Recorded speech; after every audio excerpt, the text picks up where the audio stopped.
Bem-vindos à Rede Poderosa, eu sou Patrícia Quartarolo e estou aqui com Caio Lima. E aí, Paty? Tudo bem? Na medida do possível, né? O Brasil nunca nos deixa bem. Metade de outubro que eu achei que a gente ia ter a eleição meio que resolvida, tamo aí de novo. Momentos de tensão, É. momentos de aceitação ou negação, mas É. estamos aí, vivões e vivendo. Independente do que aconteça, vão ser mais 4 anos complicados. Como nunca deixaram de ser, mas talvez piores. Ficou bom.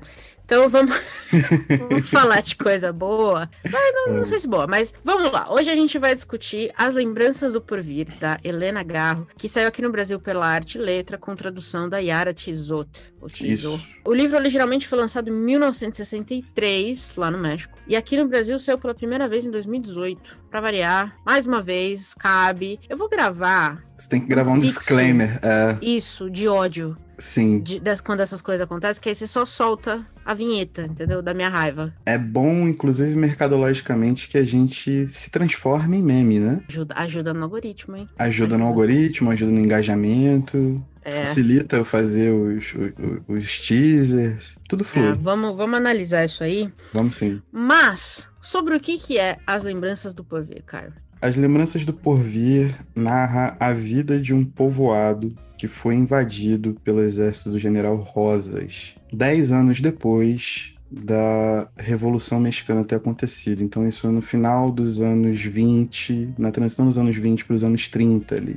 É um livro polifônico, mas a principal perspectiva no começo do livro é da própria cidade, Ixtepec, que reúne a memória de todo mundo para tornar uma memória própria do que acontecia naquele povoado que girava em torno da violência de um tempo suspenso, de um tempo circular. Basicamente é isso. Para mais do que isso, a gente já começa a discutir toda a filosofia envolvente de Helena Garro, uma das precursoras do realismo mágico na América Latina. Se não a precursora, né? Então, questiono, né? Porque Juan Pablo lançou o Pedro Páramo em 55. Então eu Assim, fiquei confusa com essa linha do tempo aí deles, que a Arte e Letra tentou falar, o que o povo eu fala. acho que existe uma questão assim a se pesar. A literatura fantástica, como literatura fantástica, ela Uhum. existe desde o século XIX, né? Ela é teorizada ali desde o século XIX, meados do século XIX. Porém, não é incomum em toda a história da literatura esse elemento fantástico aparecer de alguma forma. E o realismo mágico do boom latino-americano que tanto caracterizou, né,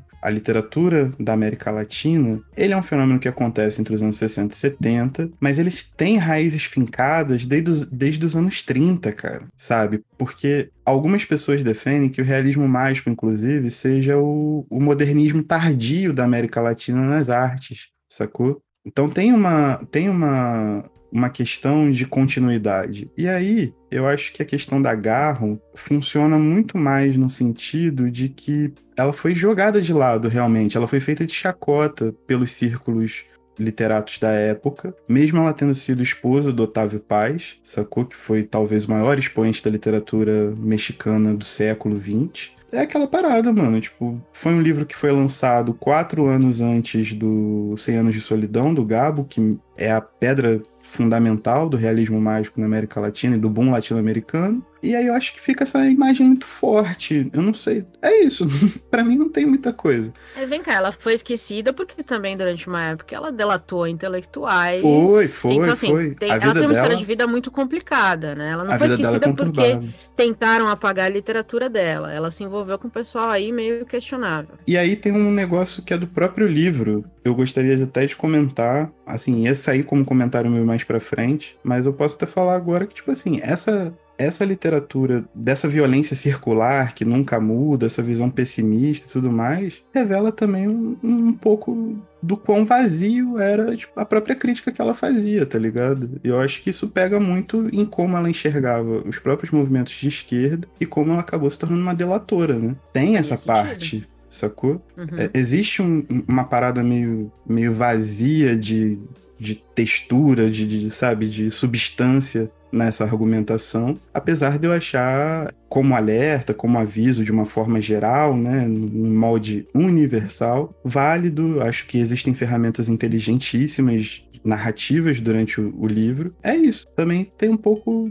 de algo vazio, de uma crítica meio vazia. Então, É muito doido o pano de fundo dessa história, né? Você comentou que começou com a Revolução Mexicana, que no final culminou aí na Guerra Cristera, que eles chamam. uhum. Eu nunca vi na América Latina, eu não sei se isso foi comum nessa época. Porque normalmente o que a gente imagina é o contrário, né? Mas o que os mexicanos, a Constituição queria, ela tirava poder da Igreja Católica. E isso foi muito mal visto pelo povo, e o povo, 10 anos depois, quando veio um ditador que tentou realmente impor todos os decretos contra a igreja, o povo se rebelou. E aí meio que esse livro é uma coisa dentro desse pano de fundo. A própria Garro tinha 10 anos quando tudo isso aconteceu, e a família dela teve que mudar de cidade, então ela deve ter visto algum atrito ou algum discurso mais inflamado. Mas é muito doido, porque se hoje alguém chegasse e falasse assim, eu vou pôr na Constituição várias coisas anti-religião, eu ia achar muito bom.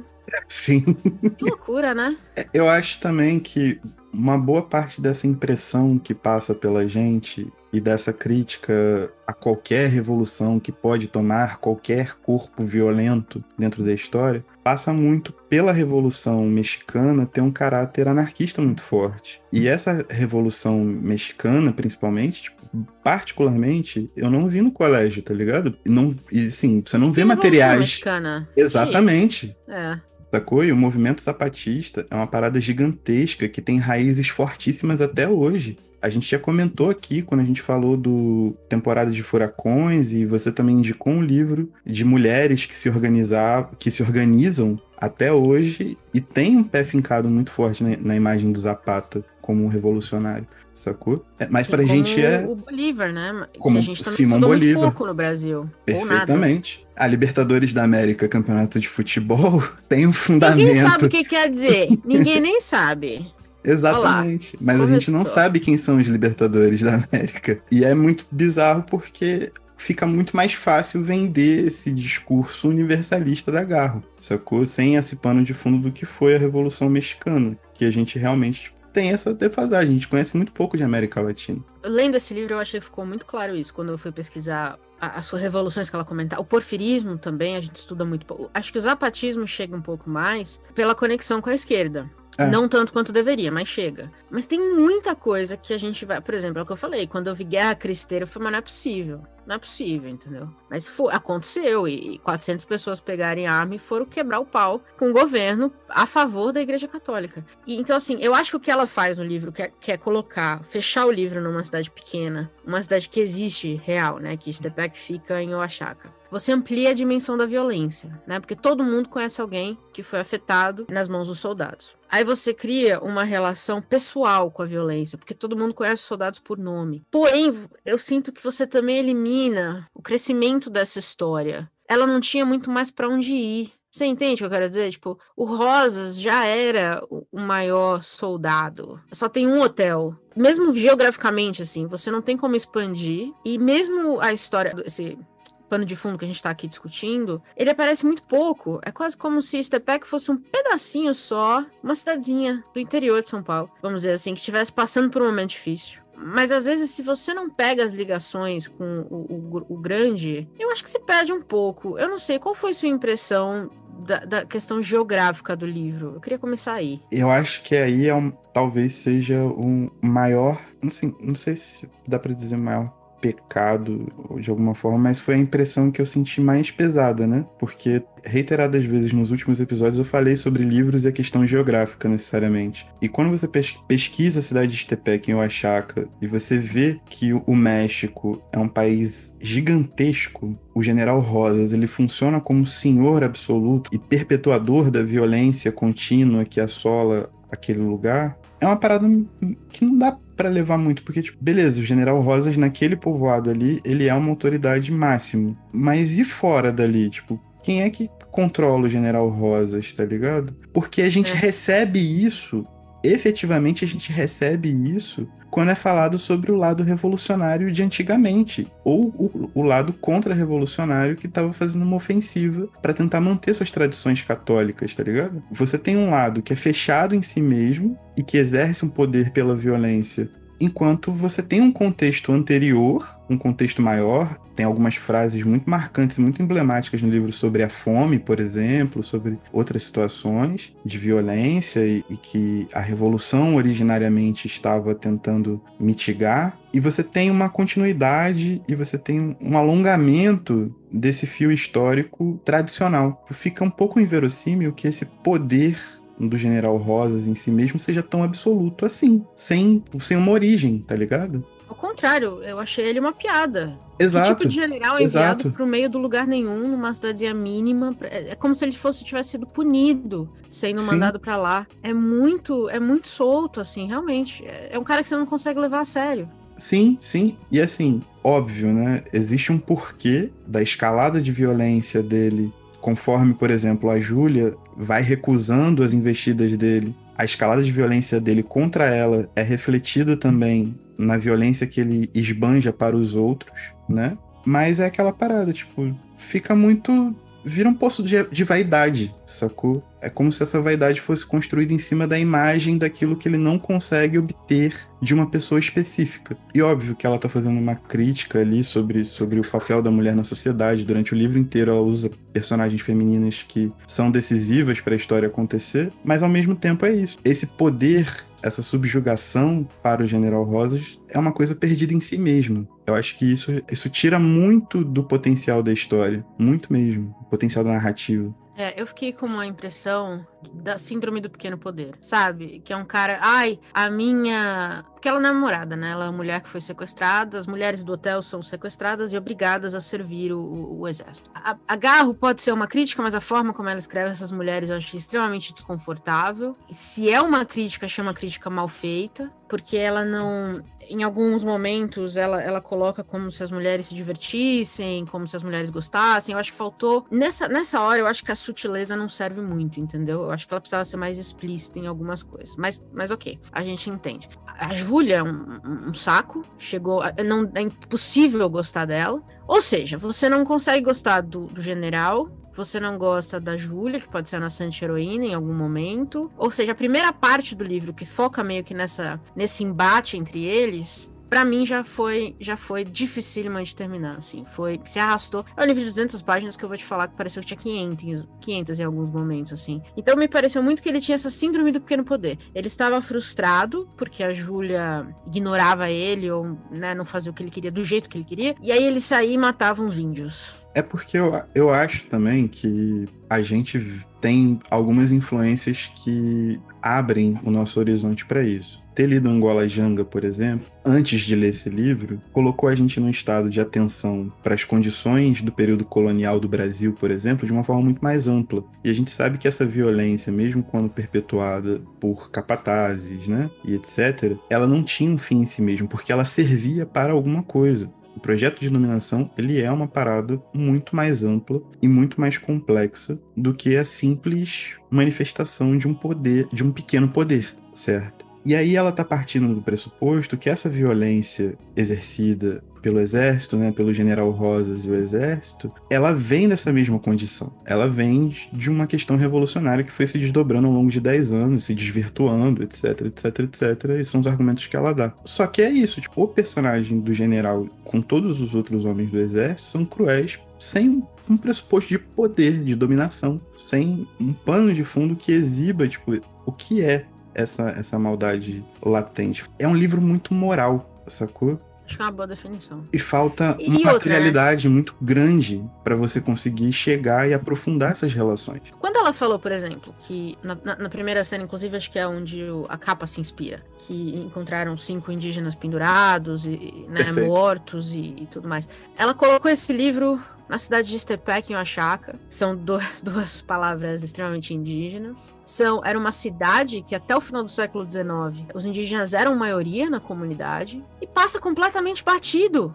Os indígenas quase não aparecem mais. Que ia ser um grande embate do livro. Ia ser a força do General Rosa com a vulnerabilidade do povo que vivia ali antes. Eles sumiram da história. Até a moça que trabalhava ali traí-los. E aí, de repente, ela era uma indígena e aí pronto, parece que está justificado. Eles somem da história. Ela fez aqui nesse livro exatamente o que o México fez com os indígenas. sumiram da história da cidade onde eles eram a maioria. Assim, Sim. eu não entendi nada. Quando os 5 apareceram pendurados, eu falei, puta, agora vai. Agora vai sair, meu, vai sair indígena de tudo quanto é lado, vai ser guerra. Agora sim. Nada aconteceu, a gente volta a falar do padre. Porra, foi meio anticlimático, manja? Sim, o que eu penso, sendo muito sincero, assim, eu vou fazer essa analogia agora, mas ela se comporta um pouco como, sei lá, a gente viu o Ciro se comportando durante as eleições, já que é, tipo, né, um assunto que ele tenta pender o assunto para um lado, ele tenta falar dos indígenas, mas ele não consegue dar corporeidade e aprofundamento a esses indígenas dentro da própria história, sacou? E aí acaba que Justo. eles são tangenciados. Mas a questão é que eles são muito tangenciados, sacou? Então não é nenhuma tentativa de que o silêncio deles reverbera na narrativa de forma a se tornar desconfortável. Eles são literalmente escanteados. É isso. Sacou? É isso. E alguma coisa na cabeça dela estava ligada a isso, porque ela colocou o livro em Ixtepec. Ela podia ter colocado em qualquer outro lugar do México. Ela não viveu em Ixtepec, ela viveu em outras cidades. Por que tá lá? Se essa história tão importante da cidade não vai aparecer aqui? Sim. Eu acho que é um pouco essa sensação de tentar achar um meio termo, sabe? Um pouco... Eu entendi, é o partido... Entendeu? Assim, esse meio do caminho, essa sensação de equilíbrio que ela tanto talvez cobrasse e que acabou levando ela para um outro lado da história, parece que é bastante presente aqui, porque ela tenta falar, mas ela não consegue entregar. E é aquela parada de, por exemplo, você não precisa incorporar um indígena absoluto na sua personagem para fazer com que ela funcione. A gente fez aqui o episódio sobre a morte e o meteoro do Joca, sabe qual é? O Joca pegou 2 personagens, um completamente odiável, que é o Boaventura, o outro um moleque perdidão, tentando arrumar no meio de uma confusão gigantesca, e ele conseguiu falar muito bem sobre comunidades indígenas completamente isoladas da Amazônia, sabe qual é? Sobre problemas ambientais, mesmo sendo tangenciais às personagens que estavam narrando o livro, a presença era muito forte, os pontos de contato eram muito fortes, as coisas aconteciam de maneira muito forte. Se você for pegar, sei lá, até alguns clássicos da literatura brasileira que notavelmente precisam ser lidos, mas tem lá seus apontamentos, mas você pega um Quarupi da vida do Antônio Calado, sacou? Enfim, você pega esse tipo de coisa, mesmo que tangenciem, eles estão presentes. Aqui não, aqui realmente existe um escanteamento muito grande, sabe? Você não sente a presença, eles rapidamente são esquecidos como se fosse uma passagem, como se fosse um vento, sendo que é o principal problema da parada, sacou? É o principal acontecimento da cidade. E isso fica mais grave quando você entende que é a cidade que tá narrando, porque a cidade saberia, a cidade lembraria. A cidade é a junção das memórias de todo mundo que tá lá. Então, a cidade faria um tempos atrás, os meus indígenas foram dizimados, sei lá, a cidade saberia. Existem recursos narrativos muito potentes, mano. A cidade narrar uma situação não é uma novidade literária, mas é um recurso narrativo muito brabo, porque como ela suspende o tempo e as pessoas lembram daquilo que vai acontecer, por isso lembranças do porvir, como ela suspende o tempo e a cidade guarda essa memória, passado e presente e futuro são meio que uma coisa só, porra, é um material incrível. É um recurso narrativo incrível, sacou? Eu concordo. Não é pouca eu coisa. Acho que quando você vai sacando as coisas, você fala, porra, isso aqui é muito bem pensado. E deixa interessante o que não é de fato. Que na verdade, o recurso literário se tornou mais interessante do que qualquer personagem. Poderia ser. Talvez, dos personagens, o único que se salvava pra mim era o louco da cidade, que passou a se chamar de presidente, porque eu adoro. Sim. Um maluco também, que se acha, assim, importante. Sim. E aí ela colocou coisas importantes na boca do maluco. Então, assim, a ironia, tudo isso tá ali. E aí essa parte eu achei importante. Agora, quando você vê os buracos, é difícil desver, entendeu? Tinha que ter sido... Talvez pra gente poder superar esses buracos todos que a gente tá falando aqui, a história tinha que ter sido incrível. E eu realmente não consegui chegar lá, sabe? Não consegui me importar com ninguém dessa cidade. Ninguém, nem os Moncada, nem o padre, muito menos, sai pra lá, nem o general, ninguém me interessou nessa cidade. E eu acho que se você não tem essa ligação, você chega no final também um pouco solto, sabe? Como é que foi pra você a experiência com os personagens? Então, quando você tem um acontecimento tão forte, que é a invasão de um exército, que dizima habitantes originários na sua própria terra, nada consegue ser mais forte do que isso, porque você está falando de extermínio.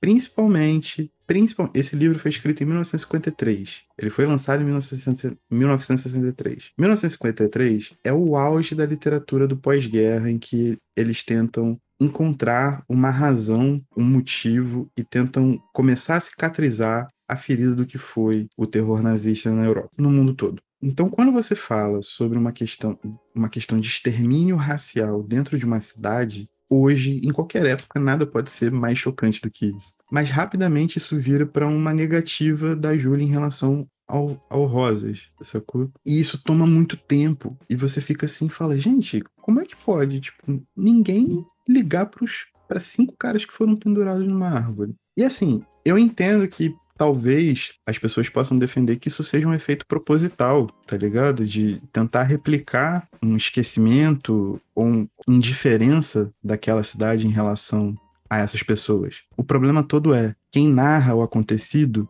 é a própria cidade. Ela jamais poderia tangenciar isso para falar, Não tem desculpa. para Não falar tem sobre desculpa. qualquer coisa, tá ligado? Ela jamais. E eu acho que esse seu ponto sobre literatura pós-guerra é importantíssimo, porque uma literatura pós-guerra não poderia ser sutil. Você não pode deixar nas entrelinhas o que você precisa falar, principalmente naquela época. Então, é um pecado, na minha visão, é um pecado seríssimo dessa obra aqui, que é, e de novo, ela colocou o livro na cidade. Ela podia escolher onde colocar o livro. Porque a cidade em si, ela não descreve muita coisa da cidade que poderia ser uma cidade muito específica, sabe? Ela não descreve nenhum monumento, nenhuma história, nada muito específico que não pudesse ser em qualquer outro lugar. Esse livro pode ser no Brasil, A em cidade qualquer não lugar se do mundo. descreve, né? Ela não se É monta. isso. Então pode ser em qualquer lugar. Então, assim, quando você literalmente situa numa comunidade indígena, que durante anos e anos foi puramente indígena e dizimada, e você finge que isso não aconteceu, é muito estranho.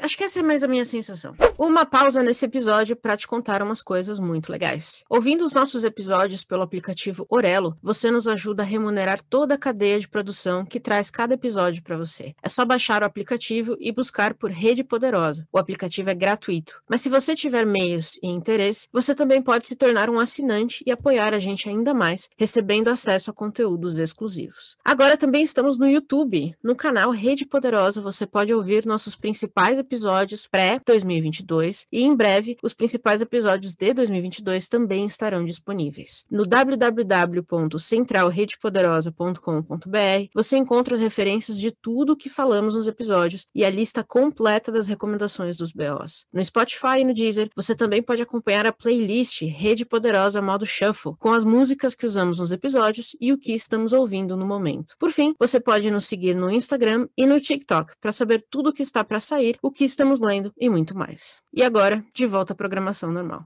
É um livro em que a Garro, notadamente, apresenta ferramentas que guiam para uma possibilidade de uma inventividade narrativa muito grande, sacou? Porque realmente ela constrói um ferramental muito complexo, muito inventivo e que é basicamente o que me prendeu no livro até o final. Só que, ao mesmo tempo, a sensação durante o livro inteiro é de que falta, sacou? Falta. Ou se os 5 enforcados não fossem indígenas também. Então, assim, sai da conversa completamente. Sim, e existem críticas no livro sobre as pessoas se reconhecerem, porque as pessoas que não são totalmente indígenas naquele povoado são mestiças. Então existe uma questão de racialização e de classe forte, mas que também não chegam a ser super explorados. Não chegam a ser super explorados nem no contexto revolucionário em que a cidade se encontrava, tá ligado? O que gera menos sentido ainda da violência que o Rosas exercia sobre aquele povoado. E a síndrome do pequeno poder, ela vai se tornando insustentável. É isso, é um povoado que já não tinha nada. Já não era nada. Já não era nada. O cara tá tirando ali... O que justificava? O quê? Faltou, eu acho que o link com o plano maior que você comentou faz sentido. Se a gente em algum momento falasse assim, o Rosas falasse assim, não, esse povoado está localizado, é estratégico geograficamente, aqui tem uma mina importantíssima, né, um mineral que só aqui você acha e o exército quer. Não tem motivo nenhum para ele estar lá, não tem motivo nenhum para ele não sair de lá. Ele não precisa ficar, porque nada ali aumenta o poder dele. É o que eu falei, ele parece um soldado que foi exilado tipo, tá sendo punido e foi jogado em Stepec, falou, se vira, e vai lidar com as madame aí, porque as madame, cidade pequena, você sabe como é. Todo mundo conhece todo mundo sabe da vida de todo mundo, e você vai lá resolver isso com as madame. Que general que faz isso? Que general que é isso? Que plano de carreira envolve você liderar uma força de 5 homens numa cidade dessa? Bicho, se ela vira, né? Se o general vira e fala que tá ali, cansou da revolução, mas ele é um ser movido à violência e tudo mais, e aí parou no meio do nada para simplesmente exercer tudo aquilo que ele acha que é o poder, que é uma forma de violência contínua, e para ele aquilo ali tá bom, beleza. O grande problema... concordo, faria sentido. É que isso não é o personagem, não é a cidade, não é o narrador, não é o livro que tá dizendo pra gente. É a gente que tá dizendo pro livro. E isso, pra mim, quebra tudo. Tipo, quebra a leitura, tá ligado? Porque sou eu que tô dando uma solução pra uma parada pra tentar achar algum sentido. E não é que as coisas precisam estar na cara, tá, gente? Tipo, isso é importante falar. A gente tá falando aqui de possibilidades, mas a gente pega livros muito encrespados, tipo um Pedro Páramo da vida, sacou? A gente pega alguns contos extremamente complexos do Borges, a gente pega Silvino Ocampo, a gente pega poemas da Alejandra Pizarnik, da Mistral, e a gente identifica esse poder, a gente identifica que a construção tá dizendo alguma coisa pra gente. A gente não tem que dar sentido àquilo, sacou? Só que do jeito que tá realmente tipo, com um grande vazio, tipo, uma leitura que se arrastou demais. Aí sim, parece que em algumas partes, principalmente quando é a Júlia ou a Isabel tentando tomar alguma decisão que se estendem como se fossem 400 páginas de real, assim. Meu Deus, eu quis morrer. Sabe? Não tem condição. A gente já falou de alguns livros aqui, em que o próprio Memórias do Subsolo. Tem livros em que você pode ler eles em 5 camadas diferentes, e cada camada vai te dizer uma coisa diferente. E bem, sabe? Então, assim, se você lê pura e simplesmente como entretenimento, tá entregue. Se você lê como filosofia, tá entregue. Se você lê como crítica social, tá entregue. Não dá pra... Mas a questão principal é a seguinte, a primeira camada, que é pelo menos a camada de manter o leitor ali, tem que ser bem feita. Porque senão, por que eu vou voltar e ficar procurando respostas? Por que eu vou analisar mais esse livro? Por que eu vou bater um papo com as pessoas para tentar entender as pegadinhas? Não tem isso. E a minha questão é assim, a Garra, dá pra ver que ela é uma boa escritora. Tem alguma coisa aqui que é inventiva, que é nova.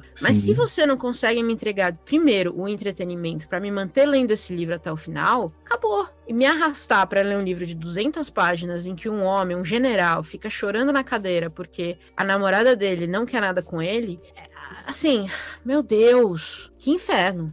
E é aquela parada, existe sim um fundo de violência continuada, principalmente as personagens mulheres. E elas têm voz ativa, elas têm posturas que desafiam esse pequeno poder do Francisco Rosas, mas ainda assim elas são continuamente violentadas e subjugadas. E a violência que atinge, principalmente a Júlia, ainda é convertida numa violência que atinge toda aquela população, que culpa a Júlia por não cumprir o papel dela. Sim, existe essa amarra. Só que, mais uma vez, você tá no meio de um extermínio, sacou? É um extermínio. Você tá racializando pessoas, você tá promovendo um avanço e uma dominação, uma subjugação que são desumanos.